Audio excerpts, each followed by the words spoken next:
Fala pessoal, tudo bem com vocês? Eu sou o Marcos do canal Fazendo as Malas, morar na Espanha, e no vídeo de hoje, finalmente, nós não vamos falar mais de viagem, porque nós ficamos muito tempo mostrando aí os vídeos da nossa viagem de férias de 2020, nós acabamos de terminar, a viagem já terminamos já faz mais tempo, deixa eu baixar aqui um pouquinho, nós terminamos a viagem já faz mais tempo, porque os vídeos estavam gravados, mas foram 7 vídeos, acho, e enfim, foi bem legal, nós conhecemos vários países, 3 países aqui da Europa, mas foram mais de 4.000 quilômetros rodados. Se você não viu ainda os vídeos, eu vou deixar linkado para você o card dessa playlist com os vídeos da nossa viagem. Mas hoje nós vamos falar finalmente, outra vez, de documentação, que eu sei que é um dos assuntos que vocês mais gostam no canal, que vocês gostam aí de documentação, dicas de mudança, adaptação, e hoje nós vamos falar de um ponto que eu sei que é polêmico, tá? Eu sei que é polêmico, que gera polêmica, que é a questão da imigração irregular.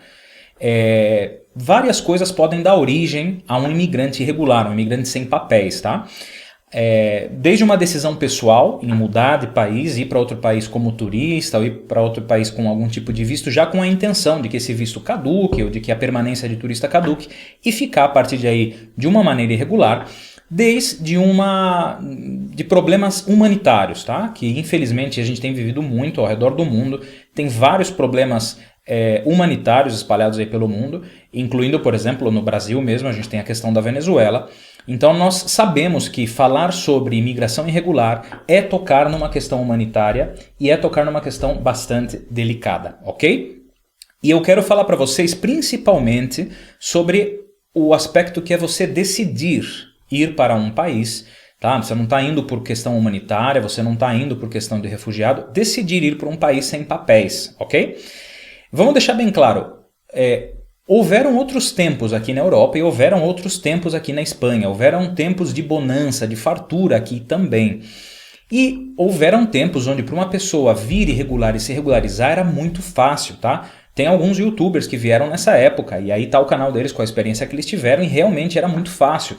Tinha trabalho de sobra, os espanhóis e os europeus no geral, eles tinham trabalhos que muitas vezes eles não queriam fazer porque eles tinham como se dedicar a outros trabalhos, então era interessante para a economia do país acelerar a regularização de imigrantes irregulares, porque no fim das contas isso era mão de obra que podia ser utilizada também para ajudar o país. Não é o caso hoje em dia, já faz tempo que a Europa atravessa uma crise.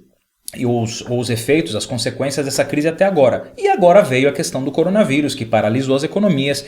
Até agora na Espanha, por exemplo, se prevê uma queda no PIB de 12%. Tá? Isso não é uma conta fechada ainda. Então, enfim, você já imagina a situação que vai acontecer.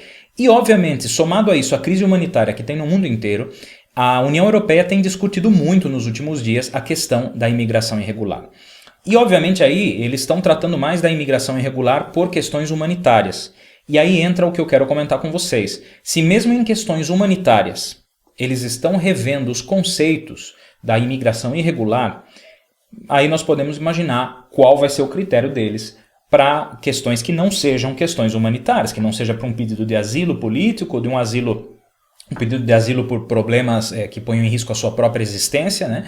Que é o que a gente tem visto ao redor do mundo. Então vamos lá. Eu quero compartilhar com vocês uma notícia. Aqui na descrição do vídeo eu vou deixar o link dessa notícia, mas eu vou compartilhar com vocês em PDF porque ficou mais fácil para eu marcar os pontos principais. Olha o título dessa notícia que saiu no jornal Internacional, não, como que era o jornal mesmo? El País, né? El País, saiu no jornal El País, ok? Que é um jornal muito conhecido e saiu em outros jornais também, tá? Olha só, o tema sobre imigração fala: Bruxelas renuncia às quotas obrigatórias e aposta por mais expulsões de imigrantes irregulares. Para você entender o que é isso das cotas obrigatórias, bom, vamos lá, eu vou abrir um mapa aqui para vocês, um minutinho. Muito bem, estamos aqui com o Google Maps aberto, ok? E aí nós estamos aqui na Europa. Qual é uma das situações que acontecem aqui na Europa? Existem países que pela questão da imigração irregular por questões humanitárias são mais afetados, tá? Por exemplo, quais são os países mais afetados pela questão da imigração humanitária? Espanha, ok? França. Talvez esses dois, Itália um pouco, mas Espanha e França principalmente. E por quê? Porque boa parte das pessoas que entram de modo irregular e que estão fugindo de situações difíceis, elas saem, por exemplo, da África. E normalmente o que eles fazem, venham de onde venham da África, eles sobem para o norte da África, vão aqui para Marrocos, e depois o que eles fazem é ir para a região de Ceuta e Melilla, que são fronteiras, são territórios espanhóis que estão do lado de cá e que existem postos de controle de imigração, mas é muito difícil para os policiais que trabalham ali, porque eles patrulham quilômetros e são poucos, tá?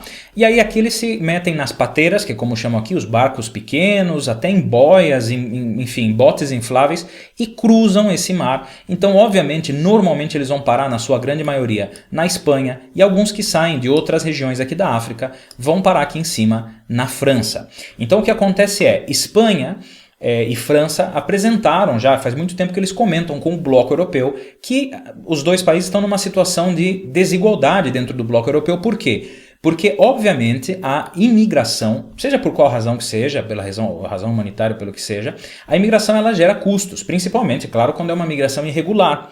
Porque agora o Estado tem que dar ajuda para essas pessoas, o Estado vai ter que fazer exames médicos, o Estado vai ter que fornecer local para viver, então isso gera custos. E o que dentro da União Europeia, Espanha e França dizem, olha, obviamente, quantos imigrantes vão chegar em situação irregular em pateiras na Alemanha ou na Holanda ou na Dinamarca? Nenhum, porque é impossível que eles saiam daqui da África e vão parar lá. Então o que eles estavam pleiteando era que se estabelecessem quotas obrigatórias.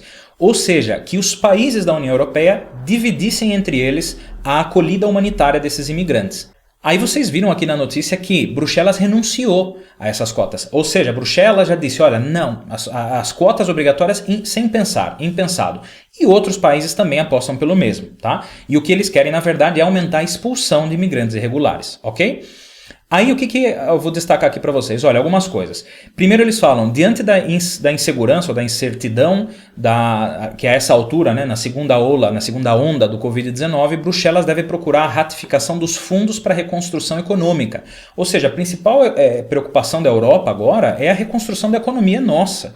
Vai ter muito problema aqui na Europa, então obviamente agora eles dizem, olha, não temos condições agora de continuar atuando dentro do aspecto de imigração irregular como nós atuávamos antes. Nós precisamos preocupar agora com a reconstrução da nossa economia. E aí nos diz aqui que as condições, aí ele adiciona algo que também é verdade, hein? Que os imigrantes irregulares, normalmente, ainda que a Europa acolha, a França acolha, Grécia acolha, esses refugiados eles acabam mal vivendo, vivem muito mal. E tá aí a prova do que aconteceu, por exemplo, em Moria, na Grécia, né, em Lesbos, com o acampamento, com o campo de refugiados aí que pegou fogo, e vocês viram nas notícias o que aconteceu.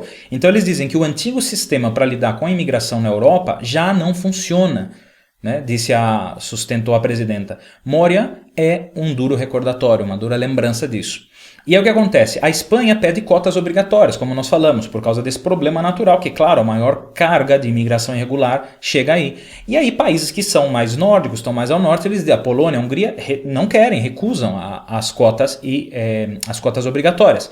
E aí o pacote que foi apresentado pelo Bloco Europeu consta de 10 propostas legislativas e tem 3 pilares principais. Primeiro, a vigilância da fronteira exterior da União Europeia, ou seja, aumentar a vigilância da fronteira exterior. Intensificar a política de retornos, ou seja, expulsão. E fixar de forma urgente um novo mecanismo de solidariedade que não contemple cotas obrigatórias. Ou seja, não obrigar os países a ajudar. Que seja uma solidariedade à la carta, como dizem aqui, ou à carta, né? Cada país decide o que vai fazer.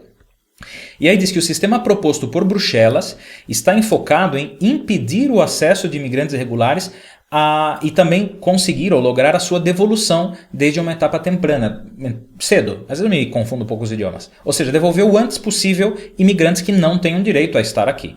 E aí diz que Bruxelas considera, além do mais, que as regras imigratórias só serão creíveis, só serão respeitadas se devolvem aos seus países aqueles que não têm direito a estar na União Europeia. Basicamente a ideia é como que a gente pode fixar normas, tem regras para a imigração humanitária, mas a gente não cumpre, a gente acolhe todo mundo, então nunca vão respeitar, e isso na verdade é um incentivo para que continue tendo o problema que se está gerando ao redor de toda a Europa. Então basicamente essa é a essência da notícia, tá?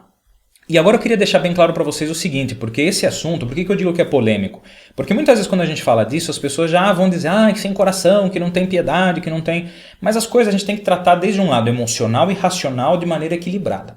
E eu pensei num exemplo.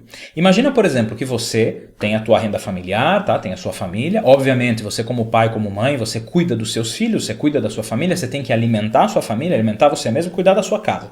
Mas ao mesmo tempo você é generoso, você é altruísta e quer ajudar outras pessoas.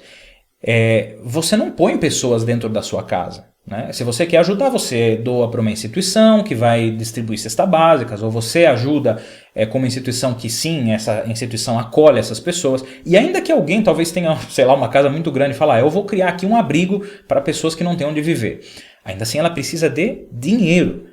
Você precisa de dinheiro para isso. E para doar você precisa de dinheiro. Agora imaginemos que você passa por uma crise e que você perde o seu emprego, sua esposa perde o seu emprego, e vocês têm um pouquinho de dinheiro, esse dinheiro está acabando esse dinheiro.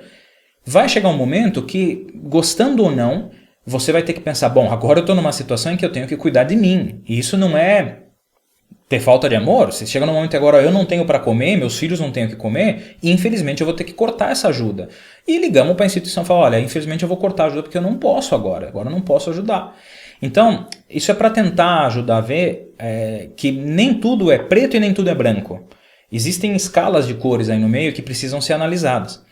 Obviamente, não se pode ter nenhum tipo de tratamento injusto com o imigrante, principalmente quando se trata de imigração humanitária. As pessoas, quando são vistas a deixar o seu país, seja porque são minorias que estão sendo perseguidas e mortas, seja porque, enfim, a situação do governo do país é tão ruim que as pessoas estão morrendo de fome, envolve a parte humanitária também. Então, por isso eu disse, é um assunto muito, muito delicado, mas é importante ter isso em mente, por quê? Porque se eles estão falando isso sobre ajuda humanitária, que dizer sobre decidir ir para outro país em situação irregular? Como nós dissemos, antes para um imigrante em situação irregular se regularizar aqui era mais fácil. Hoje em dia já não é tão fácil. Se você, por exemplo, deixa o seu país, vem para cá como turista, fica irregular aqui, mínimo são 3 anos, 4 anos para você conseguir se regularizar e se tudo for bem no meio do caminho. É difícil você receber uma carta de expulsão? É difícil, mas às vezes acontece que você é pego num controle, te pedem documento, você não tem documento e te dão uma carta de expulsão. E isso já complicaria completamente o seu projeto de se regularizar. Agora, se está assim hoje, e se eles já estão planteando essas mudanças, né, como vai ficar agora então? Então, a gente gosta de conscientizar. Se você pretende vir para a Espanha e pretende vir sem papéis, eu diria para você que essa não é a hora. Esse não é o momento. Porque, obviamente, existem prioridades. E a prioridade da Europa agora é prestar atenção na crise que existe aqui dentro agora e tentar resolver os inúmeros problemas que já estão aqui e que vão surgir aqui dentro. Então, é muito provável que as regras de imigração e que as normas de imigração, de regularização, mudem bastante. Que apertem o cinto e que a situação fique que a situação fique mais complicada do que está agora, tá? Então, espero que você tenha gostado desse vídeo, eu vou deixar o link dessa notícia, eu vou deixar uma outra também que é o mesmo assunto, mas para você poder conferir. Não se esquece de se inscrever no canal, de deixar o seu like, tá legal? Se você não participa no grupo do Telegram ainda, nós temos um grupo aí no Telegram, que é como se fosse o WhatsApp, e você pode aí desfrutar da família, já são mais de 400 pessoas, e é um grupo onde o pessoal se ajuda muito. Fala sobre mudar para a Espanha, dicas de fronteira. Então, entra lá e participa com a gente, tá legal? Espero que você tenha gostado do vídeo. Um beijão e até a próxima. Tchau, tchau!